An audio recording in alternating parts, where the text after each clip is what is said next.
Hello everyone, my name is Katanya and I want to thank you for joining me on my new YouTube channel. What you can look forward to seeing on my channel is videos consisting of DIY and home decorating, shop with me's, haul videos where I go and I buy a bunch of things. I have a habit of purchasing too much when I go shopping.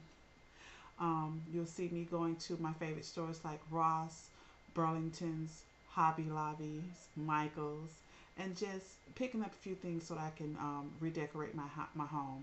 I just recently bought a home about a year and a half ago, and I pretty much got rid of everything. It was pretty much rustic items that I had decorated the home with, and I just wanted to get rid of a lot of that.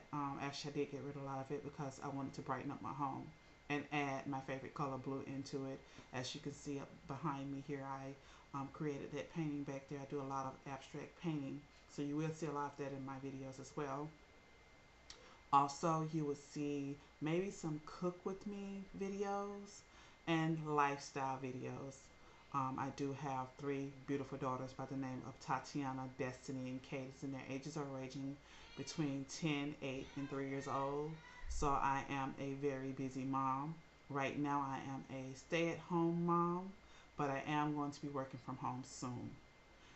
If you would like to see more of my videos, please like, share, and subscribe. And if you could please hit the notification bell so you can be notified when I upload new videos. I look forward to seeing you all soon. Thank you and take care.